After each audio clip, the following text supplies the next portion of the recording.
Halo Sobat Voli, pada video sebelumnya kita sudah membahas mengenai si kembar yang tidak pernah mendapatkan penyelidikan yang adil sejak 2 tahun yang lalu. Sekarang Lee Dayong sedang berusaha kembali dengan mengajukan laporan kepada Pusat Pengaduan Resmi Asosiasi Bola Voli Korea atau KOFO. Lee Dayong sudah mengirimkan email pengaduan tersebut sejak tanggal 19 Agustus. Lalu bagaimana tanggapan KOFO terhadap hal tersebut? Jika kalian ingin tahu, nonton video ini sampai akhir ya.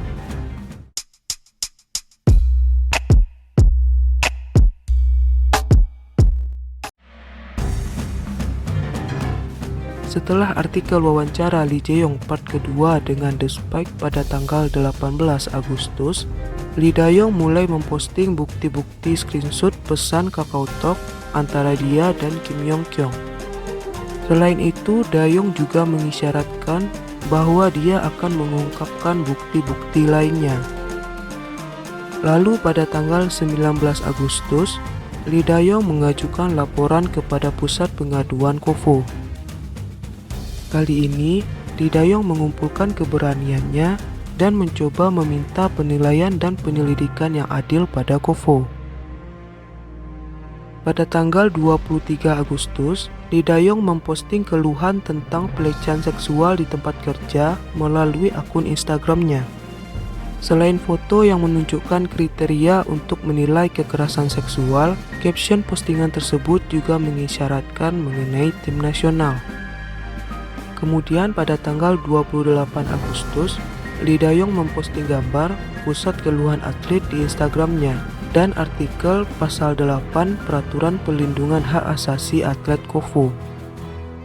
Bersamaan dengan itu, Lee Dayong secara tidak langsung menyebut Kim Yong Kyung dengan menulis caption, "Apakah KOFO mengkonfirmasi fakta pelecehan seksual dan kekerasan di tempat kerja kepada pemain itu? Dan jika reporter penasaran dengan kebenarannya, tanyakan langsung kepada pemain tersebut." Berikut ini adalah lanjutan caption pada postingan Dayong tersebut.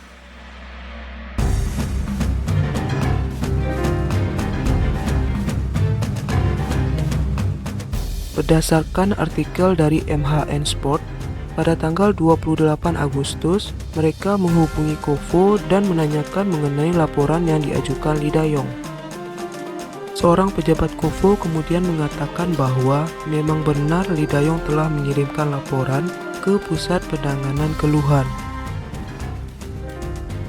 Sebelumnya, melalui pemberitaan media lain, diberitakan bahwa KOFO yang menerima laporan dari Lee Dayong mengadakan komite penghargaan dan hukuman.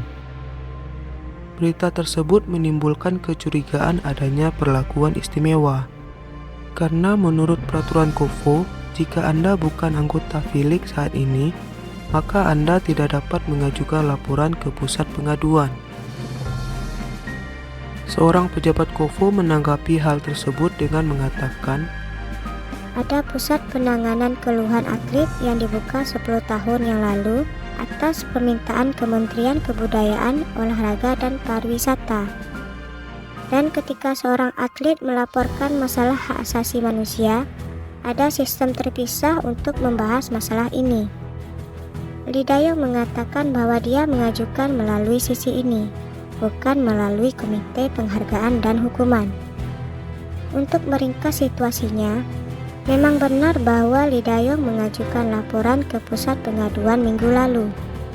Dan karena Kim Yong Kyung saat ini adalah pemain di V-League, laporan tersebut tidak bisa dikesampingkan sama sekali. Posisi Komite Penghargaan dan Hukuman adalah, mari kita lihat situasi dan diskusikan prosedurnya, karena buktinya tidak jelas.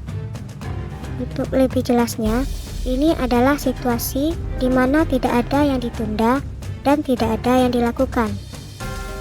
Situasinya akan sama jika pemain lain meminta penyelidikan terhadap pemain lain, bukan hanya pada Lee Dayong dan Kim Yong Kyung.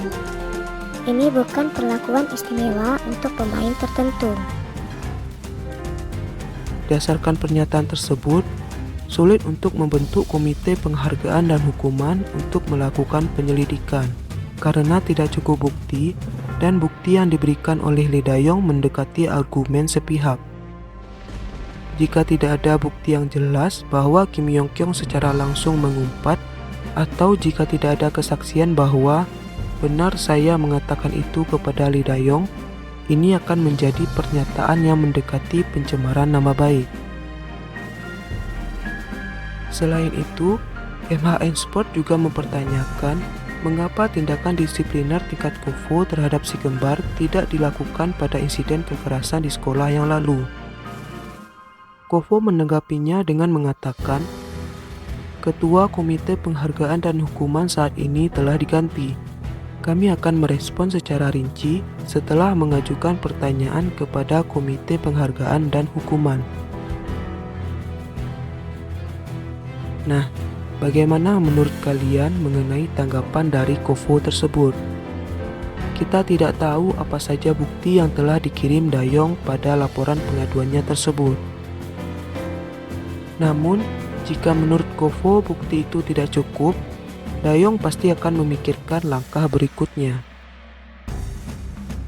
Jadi, kita tunggu saja apa yang akan dilakukan Dayong berikutnya. Tetap doakan yang terbaik untuk si kembar. Semoga usaha mereka untuk mendapatkan keadilan bisa berakhir baik.